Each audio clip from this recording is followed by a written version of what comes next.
Now, this week's dilemmas are quite interesting because it sounds like some of you have had your political hats on, some of you are worrying about politics, whilst others are worrying about the politics of dating. And, local elections were last week, so I don't blame you.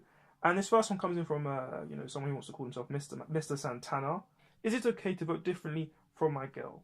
I'm not really into this voting thing, but she is, and it's my first time voting. She's done it a few times before. Now, to answer your question, yeah, you can. There's no rules against it.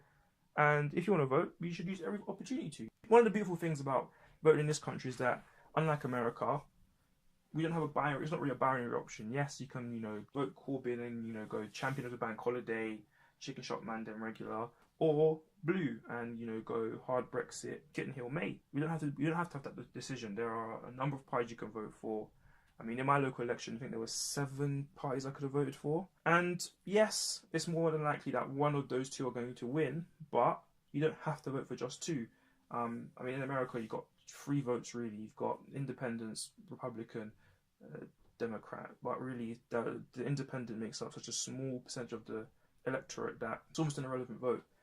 And the thing is, though, is that whilst there are a number of parties that either of you could vote for along the spectrum, we have to be mindful that, like in America, where the votes are polarizing in a family, they're polarizing here. People break up over election results. And that's because there's loads of reasons for it. I mean, if you come from a different political background, different economic or racial background from your partner, your voting history are going to be different.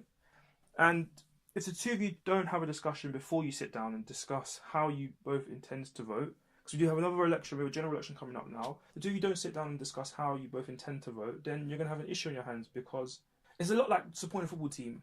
Yes, you can support different teams, but politics and football is going to be a winner. The only difference is that in football, you don't have a winner for 4 years. You don't have one team that makes all the decisions of the league. Someone's livelihood could change. Someone's very rights could change. Their ability to move changes. And that's the thing about politics, is that we have to remember that a lot is at stake here. Now, in America, there were a number of stories of women who divorced their husbands because they voted Trump. And we have to be mindful that whilst, Trump is an extreme example, or one of many extreme examples I could summon, it's the candidate and the policies that forced them to break up. It's not just because they voted Trump, because I don't like Trump, I don't like his face.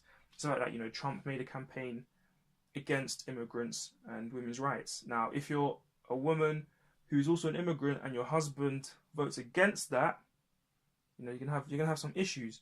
So let's keep that in mind, people. Let's keep that in mind and be mindful that we can unintentionally vote against our partner's interests to preserve our own. So if the 2 of you can't agree, understand that it's going to be a serious cause, or has the potential to be a serious cause of harm in your relationship. Because, yeah, like I said, you can vote against their interests. And, if a new government comes in, or if an existing one stays, and it completely changes the way your partner lives, you're going to be seen as partly responsible for that happening. So understand that you can change your partner's life just by ticking a box and agreeing with a bunch of other people who don't agree with her or him.